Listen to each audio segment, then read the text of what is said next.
Hello and welcome to my channel and welcome to Once Upon a Time, my thoughts on the season 2 episodes 3 and 4, Lady of the Lake and the Crocodile, and as always be careful of spoilers.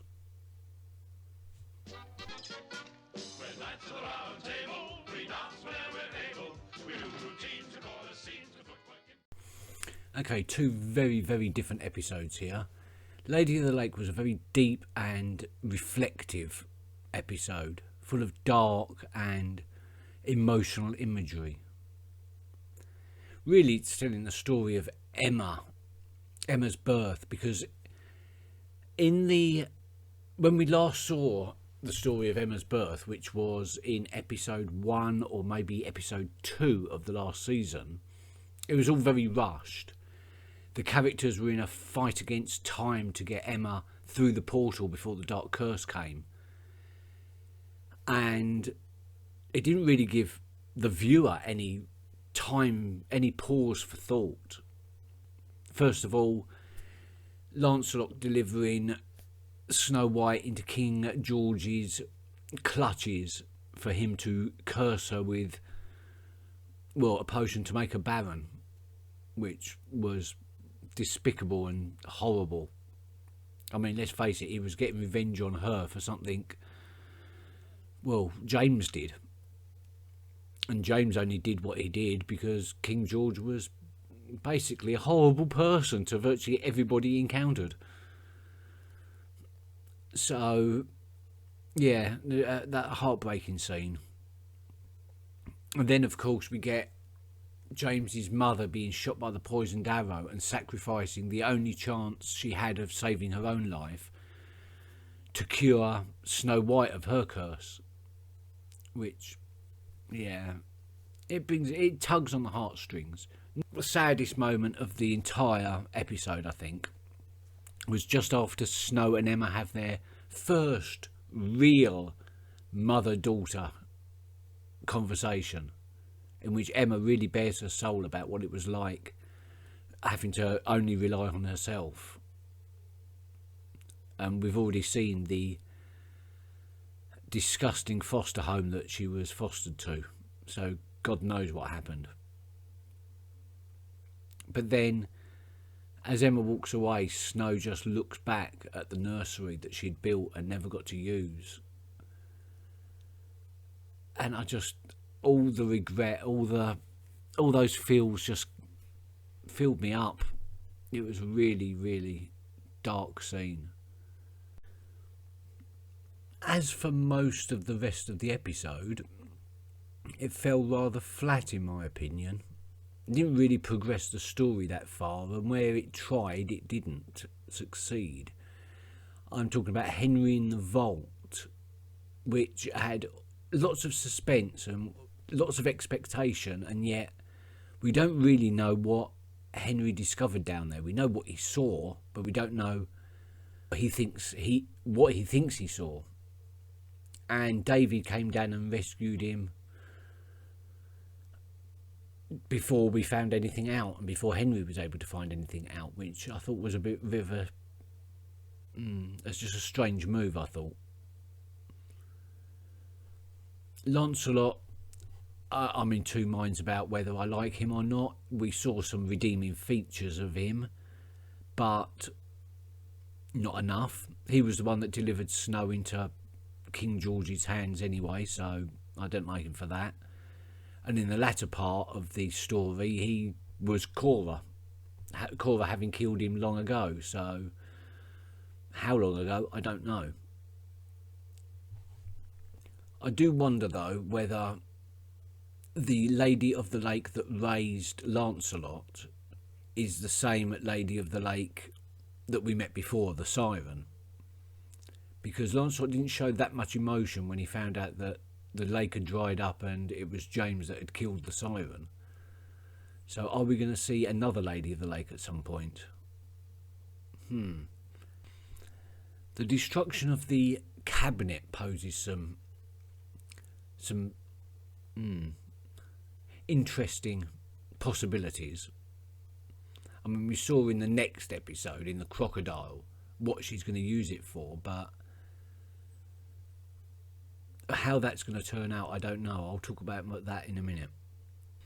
Yeah, the scene with Jefferson and his daughter making contact, that was beautiful. It was a very emotional episode, really. The only real drama was James's fight with the guards and the ogre, which I thought was absolutely brilliant, by the way. It showed how out of depth Emma is in this new world, because she's always been the one in control. I mean, she said that at the end, that she'd always had to rely on herself, that she's not used to anyone putting themselves before her. And all the way through season 1, she was the one that was keeping everyone together, keeping Henry on the right track, going up against Regina and challenging her authority, and also protecting Snow, or Mary Margaret at the time. And now suddenly the tables have turned, and the meek and mild schoolteacher is suddenly the warrior queen. And I really like that. I like that turnabout. The Crocodile was a brilliant episode. It's always good to see Rumpelstiltskin's backstory, but to have him revealed as the crocodile from the Peter Pan story, I thought was brilliant. I mean, what is Rumpelstiltskin now? He's the crocodile from Peter Pan. He's the fairy godmother from Cinderella. He's Beauty from Beauty and the Beast. And of course he's Rumpelstiltskin himself. So he's 4 legends in one. I'm wondering who else Rumpelstiltskin is going to turn out to be. It boggles the mind, really. The way Once Upon a Time has been merging and retelling these stories. I mean, the point of fact is Captain Hook, because in the Peter Pan story, Captain Hook, we never saw his backstory. He was always already Captain Hook when Peter Pan starts. So it was great to see an origin story for Captain Hook of how he lost his hand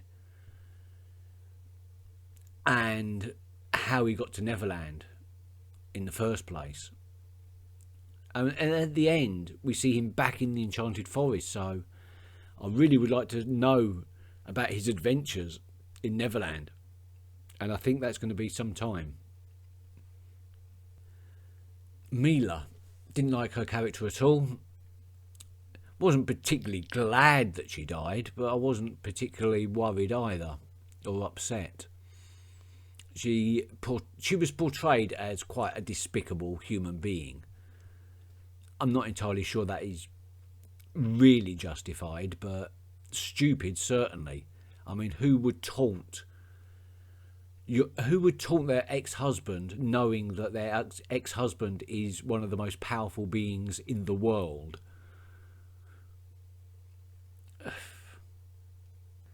And as for this reputation of Rumpelstiltskin being a coward, I don't like that. I don't like the way that went. And I certainly don't like the fact that Rumpelstiltskin admitted to being a coward at the end, because I don't see him that way. He's made supreme sacrifices, all for the protection of a son he had no help in raising, because she just dallied off with a load of pirates. Okay, my favourite scenes. Well, obviously the 3 confrontations between Rumpelstiltskin and the captain. I mean, 3 brilliant scenes. The first one, so tragic and pathetic. The second and third, so gleeful. I mean, I did like the fact that Rumpelstiltskin was playing around with Captain Hook, taunting him. As the Dark One, that is. It was a nice revenge. But yet again foiled in his plans of gaining a portal to find his son. Another of my favourite scenes were the Belle Rumpelstiltskin scenes. Now, the scenes with her father were not easy to watch, to be quite honest. His treatment of her was quite revolting.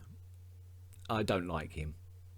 I mean, sure, he was protecting his daughter from what he saw as a very, very bad threat, but considering he made the deal to basically give his daughter's services to Rumpelstiltskin in the first place, he didn't show as much concern for her safety then.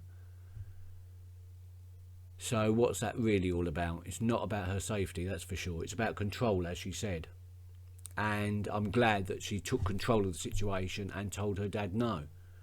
She told Rumpelstiltskin no, which led to that beautiful scene in the library, which I had to cut out of the edit. So I'm going to show you it now, because it was a lovely scene. Not even. And that meant losing the most important person in my life. Your son. Balefire is his name. After he left, I dedicated myself to finding him. I went down many, many paths. Wait for the curse to be broken, so that I could leave and find him. But instead of looking for him, you... Is he the guy in New brought York? magic. Because I'm still a coward. Is that Bay? Magic has become a crutch that I can't walk without. Magic comes with a price. Well, I have to break this new curse. Do you, have you ever had a hamburger? It's all new to her. Yes, of course. Well, I haven't. But I hear that Granny's makes a great one. Maybe we could try it sometime. A date. I would like that. So moving on into the future, we have several storylines that show a lot of long-term promise. We have Cora and Hook teamed up and off to find enough magic to open a portal to Storybook where Captain Hook can get his revenge on Rumpelstiltskin, and I don't want to even imagine what's going to kick off when Regina and Cora meet up again. That's going to be explosive. And of course we also have Mulan and her band with Snow White at the helm. I don't know what their mission is going to be, to reunite their people. Either way, they're going to meet at some point and they're all going to return to Storybook all together, because that's the only way, surely. And I'm loving the dream sequences. They've got to stop doing it quite as often. They'll give me a heart attack. When I saw Rumpelstiltskin suddenly turn, I was like, what is going on? I don't know if I can trust anything I see on Once Upon a Time again. One thing that's annoying me is they keep putting a teaser, a part of the episode before the main title sequence. So I'm finding it more and more difficult to be able to give an opinion of the title sequence bit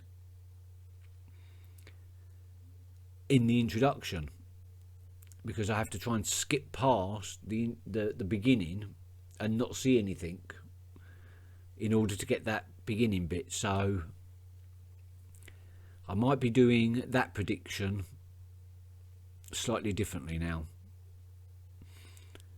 Anyway, that was everything I have to say about the Crocodile and everything I have to say about the Lady of the Lake. There's a lot of long-term promise, a lot of long-term storyline promise, but I don't know where it's leading at the moment, so I really can't say anything more about these two episodes. Thank you for watching. Until next time, take care. Goodbye.